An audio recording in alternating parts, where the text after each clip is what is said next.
नमस्कार दोस्तों, स्वागत है आपका सक्सेस पॉइंट विद AK में। आज हम पढ़ने वाले हैं भारत में पाई जाने वाली विभिन्न प्रकार की मिट्टियों के बारे में।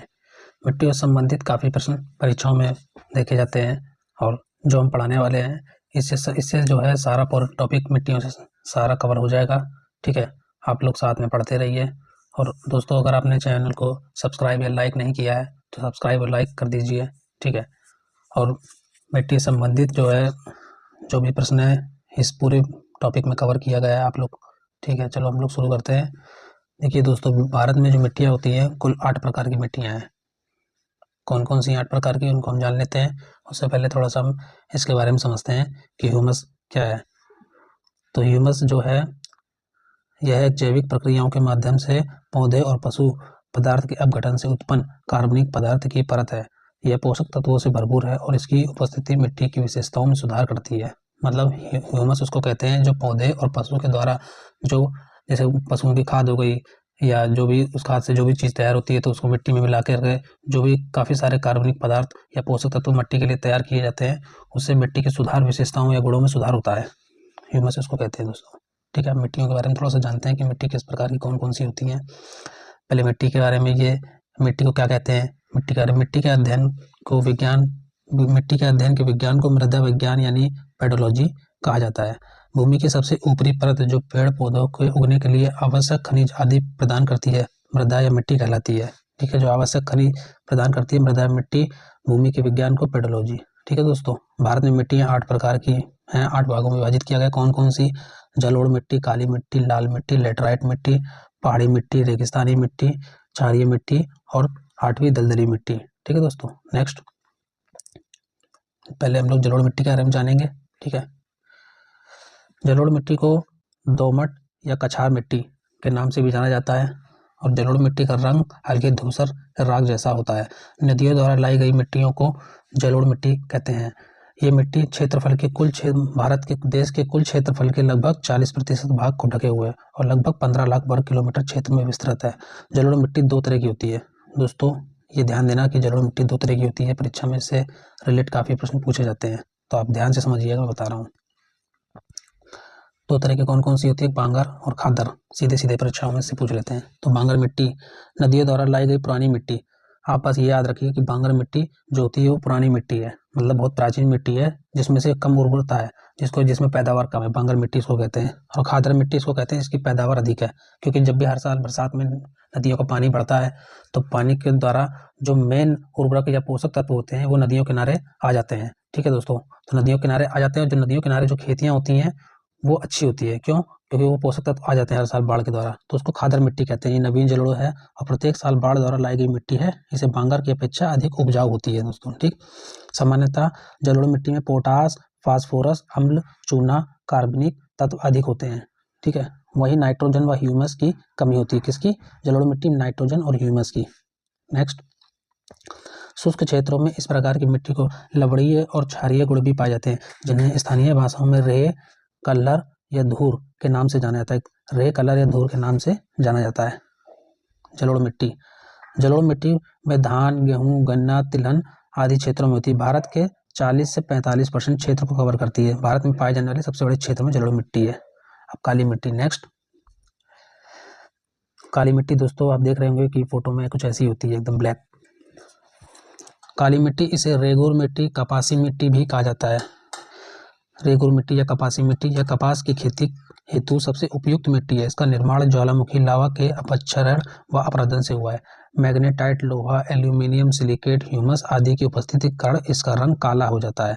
काली मिट्टी की प्रमुख विशेषता यह है कि इसमें जल धारण करने की सर्वाधिक क्षमता होती है। ठीक है दोस्तों, जल धारण करने की सर्वाधिक क्षमता होती है, मतलब इसको कम पानी देना पड़ता है। काली मिट्टी बहुत चिपचिपी हो जाती है, ये गीली होने पर चिपचिपी हो जाती है और तथा सूखने पर इसमें दरारें पड़ जाती हैं। इसी गुण के कारण इस मिट्टी को स्वैत जुताई वाली मिट्टी कहा जाता है। इस मिट्टी में कपास होता है, मोटे अनाज, तिलहन, सूर्यमुखी, सब्जियां, खट्टे फल आदि की कृषि की जाती है। भारत में काली मिट्टी मुख्यतः महाराष्ट्र, कर्नाटक, गुजरात और मध्य प्रदेश में पाई जाती है। इस मिट्टी में लोहा, चूना, पोटास, एल्युमिनियम, कैल्शियम व मैग्नीशियम कार्बोनेट प्रचुर मात्रा में होता है, जबकि नाइट्रोजन, फास्फोरस, कार्बनिक तत्वों की कमी होती है। नाइट्रोजन, फास्फोरस, कार्बनिक तत्वों की कमी होती है। प्रायद्वीपीय काली मिट्टी को सामान्यतः 3 भागों में बांटा गया है: छिछली काली मिट्टी, मध्यम काली मिट्टी, गहरी काली मिट्टी। ठीक है दोस्तों, तो छिछली काली मिट्टी को किसको कहते हैं?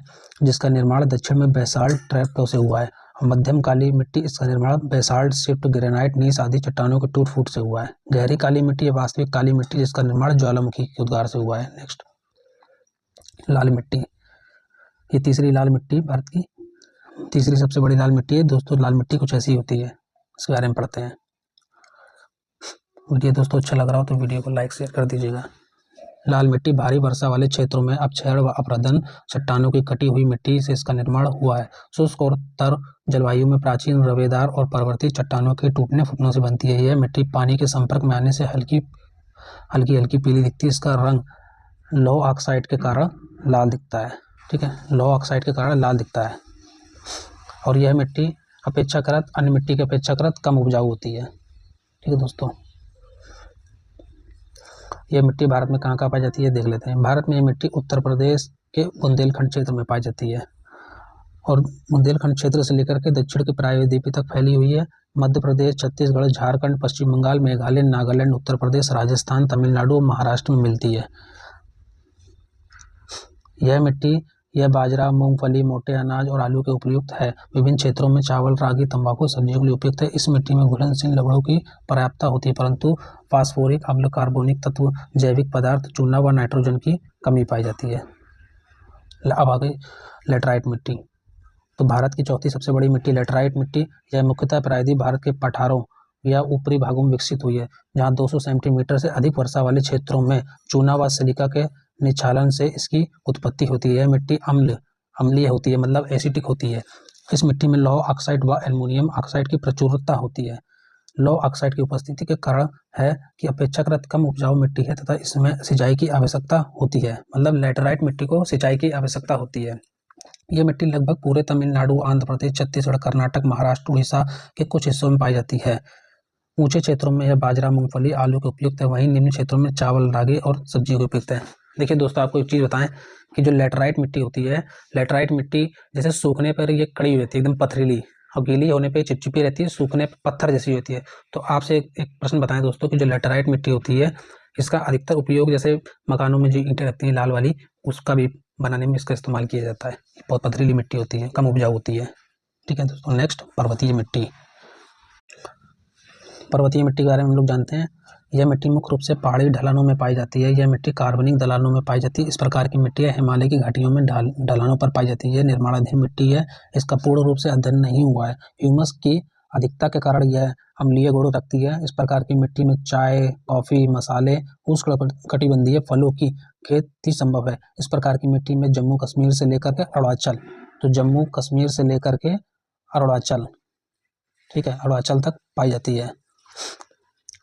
छठी है शुष्क और मरुस्थलीय मिट्टी। ये शुष्क और मरुस्थलीय मिट्टी आप फोटो में देख सकते हैं कि इस तरह से शुष्क और मरुस्थलीय मिट्टी हो जाती है। इस प्रकार की मिट्टी अरावली पर्वत और सिंधु घाटी के मध्यवर्ती क्षेत्रों में पाई जाती है। मतलब अरावली और सिंधु घाटी के जो मध्य जो क्षेत्र है वहाँ पाई जाती है। विशेषतः पश्चिम राजस्थान, उत्तरी गुजरात, दक्षिण हरियाणा और पश्चिम उत्तर प्रदेश में मिलती है। इस मिट्टी में बालू की मात्रा पाई जाती है व ज्वार जैसे मोटे अनाज की खेती के लिए उपयुक्त है। इन मिट्टियों में घुलनशील लवणों जैसे फास्फोरस की मात्रा अधिक होती है। जबकि कार्बनिक तत्वों नाइट्रोजन की कमी होती है। देखिए दोस्तों, आपको एक चीज़ बताएं, जो भारत में सबसे ज़्यादा मिट्टी पाई जाती है वो पाई जाती है जलोढ़ मिट्टी। ठीक है दोस्तों, जो मैंने पढ़ा दिया, जो भारत के लगभग 40 से 45% भाग में जलोढ़ मिट्टी पाई जाती है और अधिक उपजाऊ होती है। आप देखिए कि जो मिट्टी अधिक उपजाऊ होती है उसमें अनाज पतले और अच्छे अनाज पैदा होते हैं, लेकिन जो मिट्टी कम उपजाऊ होती है, रेतीली होती है, वो भारत में कम उपजाऊ वाली मिट्टी मोटे अनाज पैदा करती है। ठीक है दोस्तों, इस बात को ध्यान रखिए। और कम उपजाऊ वाली मिट्टी में नाइट्रोजन की कमी देखी गई है अक्सर। सातवां है लवणीय व क्षारीय मिट्टियाँ। इसके बारे में पढ़ लेते हैं। यह मिट्टी राजस्थान, पंजाब, हरियाणा, उत्तर प्रदेश, बिहार, महाराष्ट्र, तमिलनाडु के शुष्क व अर्धशुष्क क्षेत्रों में पाई जाती है। सोडियम व मैग्नीशियम की अधिकता के कारण यहाँ मिट्टी लवणीय तथा कैल्शियम व पोटेशियम की अधिकता के कारण क्षारीय हो गई है। अतः यह खेती के लिए उपयुक्त नहीं है। इन्हें स्थानीय भाषा में रेहे, कल्लर, रकार, उसर, कार्ल, चापेन आदि कई नामों से जाना जाता है। 8वीं पी टाइप दलदली मिट्टियाँ। इस प्रकार की मिट्टी का निर्माण बड़ी मात्रा में कार्बनिक तत्वों के जमाव के कारण होता है। यह इसमें घुलनशील लवणों की पर्याप्तता होती है, परंतु फास्फोरस और पोटास की कमी रहती है। ठीक है दोस्तों, यह मिट्टी खेती के लिए अनुपयुक्त है। दलदली मिट्टी खेती के लिए अनुपयुक्त है। फेरस आयरन होने के कारण इसका रंग नीला होता है। यह अम्लीय स्वभाव की मृदा होती है और इस प्रकार की मृदा जो है कहाँ बिहार, उत्तराखंड, वेस्ट बंगाल, उड़ीसा व तमिलनाडु में मिलती है। दोस्तों, आपको ये पूरा अगर वीडियो अच्छा लगा हो तो वीडियो लाइक शेयर सब्सक्राइब कर दीजिए। आज हमने मिट्टियों के बारे में जाना है और दोस्तों मिट्टियों से संबंधित इससे बाहर कोई प्रश्न आएगा नहीं। अभी थोड़ी देर में मैं एक नेक्स्ट वीडियो डाल दे रहा हूँ जिसमें मिट्टियों से सारे प्रश्न ऑब्जेक्टिव सारे कराए गए हैं, जो कि यूपीपीसीएस, आरओ तमाम जो भी स्टेट में अपने एग्जाम हुए हैं सारे एग्जाम में वो पूछे गए हैं। ठीक है दोस्तों, जो नेक्स्ट वीडियो आ रहा है मिट्टियों से संबंधित ऑब्जेक्टिव वो प्रश्न आप लोग जरूर देखिए, बहुत फायदा आपको मिलेगा।